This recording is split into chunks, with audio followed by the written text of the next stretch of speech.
Russia کے ایک بہت بڑے دانشور تھے جن کا نام تھا غفوروف، آپ نے ان کا نام سنا ہوگا. اور جب یہ رشیا اکٹھا ہوتا تھا تو اس زمانے میں بھی ان کا جو ملک تھا اس کا نام تھا داغستان.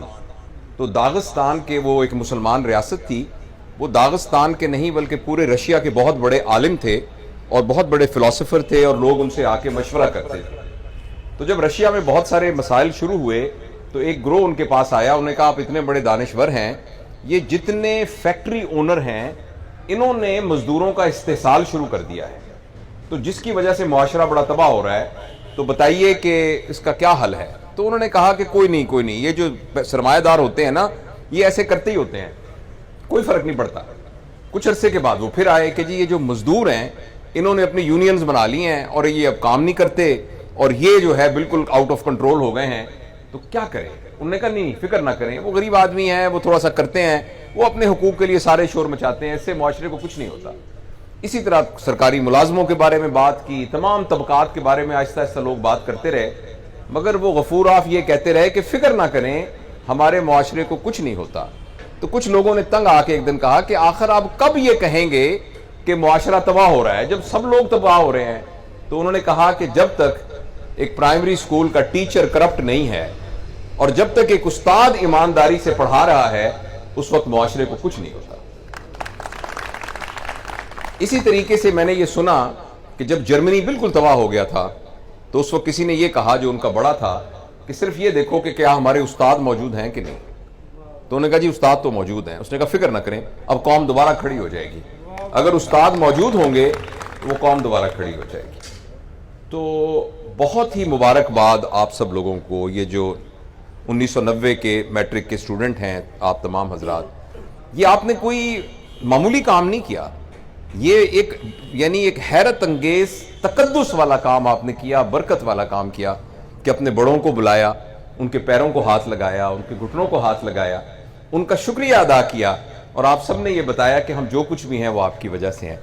تو بہت ہی مبارک والی بات ہے اور بہت ہی، اور جیسے سر نے بھی اپنی گفتگو میں فرمایا تھا، اور یہ وہ روایات ہیں جو کہ معاشروں کو زندہ رکھتی ہیں. بہت عرصے تک میرا یہ خیال تھا کہ تعلیم کی کمی ہے، اس وجہ سے ہم ترقی نہیں کر رہے. آبادی ہماری اس لیے کنٹرول نہیں ہو رہی کہ تعلیم کی کمی ہے، ہمارے ہاں اور تمام چیزیں نہیں، سائنس کی ترقی نہیں ہو رہی، ٹیکنالوجی کی ترقی نہیں ہو رہی، ہمارے ادارے ڈیولپ نہیں ہو رہے، کہ ہم تعلیم یافتہ نہیں ہیں. مجھے بہت بعد میں یہ سب بات سمجھ میں آئی کہ اگر آپ کسی بہت تعلیم یافتہ شخص کی تربیت نہ کریں تو وہ معاشرے کا سب سے خطرناک آدمی ہے، کیونکہ اس کے پاس وہ ساری سکلز موجود ہیں جس کے ذریعے وہ معاشرے کو ایکسپلائٹ کر سکتا ہے اور تباہ کر سکتا ہے. تعلیم کے علاوہ جو سب سے اہم چیز ہے وہ تربیت ہے. جب تک ہم تربیت نہیں کرتے، ہماری یہ میڈیکل ایجوکیشن میں بھی اور جنرل ایجوکیشن میں بھی یہ کہا جاتا تھا کہ ایجوکیشن کا مطلب ہے نالج. پھر پتہ لگا نہیں، نالج کے علاوہ سکل. پھر پتہ چلا نہیں، سکل نہیں، ساتھ ایٹیٹیوڈ بھی، یعنی علم بھی، کوئی ہنر بھی اور رویہ بھی. لیکن یہ بہت ابھی ریسنٹلی یہ بات پتہ چلی ہے کہ اگر ان تینوں کے بعد روایات، تہذیب یا ویلیو سسٹم ڈیولپ نہ ہو تو ایجوکیشن کا کوئی فائدہ نہیں ہے. ایجوکیشن کا فائدہ اسی وقت ہے جب اس کے ساتھ ایک ویلیو سسٹم، اقدار ڈیولپ ہو، تہذیب ڈیولپ ہو، ایک معاشرہ ڈیولپ ہو جس معاشرے کا یہ کو پتہ ہو کیا صحیح ہے کیا غلط ہے، کون سی چیز انسان کو بڑا بناتی ہے، کون سی چیز انسان کو بہتر بناتی ہے. جس معاشرے کے اندر وہ تمام چیزیں جو پیسے سے خریدی جا سکتی ہیں وہ لوگوں کو بڑا بناتی ہیں، وہ معاشرہ کبھی ترقی نہیں کرتا. وہ معاشرہ جس میں وہ چیزیں لوگوں کو بڑا بناتی ہیں جو پیسے سے نہیں خریدی جا سکتی، وہ معاشرہ ترقی کرتا ہے. لہٰذا میں کون سی گھڑی کس برانڈ کی پہنتا ہوں، میری گاڑی کتنی بڑی ہے، میں کون سے برانڈڈ سوٹ پہنتا ہوں، میرا گھر کتنا بڑا ہے، میرے مربع کتنے ہیں، میری زمینیں کتنی ہیں، مری میں میرے کتنے گھر ہیں، یہ تمام چیزیں ہماری ضروریات ہو سکتی ہیں اور ان کو حاصل کرنے میں کوئی حرج نہیں ہے. اگر آپ یعنی لا آف لینڈ کے ساتھ کوئی لڑائی نہ کریں اور اپنی اخلاقیات اور ایمانداری اور حلال حرام کا خیال رکھیں تو اللہ آپ کو پورشے گاڑی ہونی چاہیے، آپ کا نیو یارک کے اندر سب سے بڑا پلازا ہونا چاہیے، اس میں کوئی حرج نہیں ہے. لیکن اگر ہم نے اس بنیاد پر اپنے آپ کو بڑا اور اس بنیاد پر ہی لوگوں کو چھوٹا کہنا شروع کر دیا تو اس کا مطلب یہ ہوگا کہ یہ معاشرہ انحطاط پذیر ہے، یہ معاشرہ ترقی یافتہ معاشرہ نہیں ہے. اس معاشرے میں ویلیو سسٹم نہیں ہے، اس معاملے کی اس میں کوئی تہذیب نہیں ہے، اس میں کوئی اقدار نہیں ہے. انفارچونیٹلی ہمارے معاشرے میں یہ ہوا ہے اور جب بھی آپ کسی کے بڑا ہونے کا معیار پیسے کو بنا دیں گے تو ہر شخص بڑا ہونا چاہتا ہے، تو ہر شخص پیسہ حاصل کرنے کی کوشش کرے گا، اس میں وہ یہ بات بھول جائے گا کہ یہ پیسہ حلال سے حاصل ہو رہا ہے یا حرام سے حاصل ہو رہا ہے۔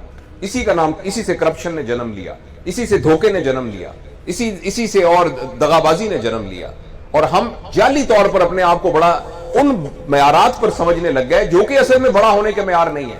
کبھی آپ نے دیکھا ہے کہ کسی مرے ہوئے شخص کے بارے میں یہ کہے کوئی کہ جاوید اقبال 6 مربعوں والا، جاوید اقبال جو راڈو گھڑی پہنتا تھا، جاوید اقبال جس کی جو ہے پجارو گاڑی تھی، کبھی سنا ہے کسی کو یہ کہتے ہوئے؟ ہاں ایسے آپ نے بہت سنے ہوں گے، فلاں بندہ جو ایماندار تھا، فلاں بندہ جو نیک تھا، فلاں آدمی جو لوگوں کی کیئر کرتا تھا، فلاں آدمی جو دیندار تھا، فلاں آدمی جو سچا تھا۔ تو اس لیے بڑے ہونے کا جو معیار ہے وہ تو وہی چیزیں ہیں جن کو پیسے سے خریدا نہیں جا سکتا۔ بڑے ہونے کا معیار تو وہی چیزیں ہیں جو ہم سے کوئی چھین نہیں سکتا۔ جو چیز ہم سے گم ہو سکتی ہے، جو چیز ہم سے چھینی جا سکتی ہے، اور جو چیز پیسے سے خریدی جا سکتی ہے، وہ چیزیں تو صرف دنیاوی ضروریات اور آسائش وہاں پہنچانے کا ایک ذریعہ ہے، لیکن بڑا ہونے کا کوئی ذریعہ نہیں۔ اور یہ ساری باتیں ہمیں انہی اساتذہ کی وجہ سے پتہ چلتی ہیں۔ یہی اساتذہ کی تعلیم کی بنیاد پر ہی معاشرے میں ویلیو سسٹم ڈیولپ ہوتا ہے۔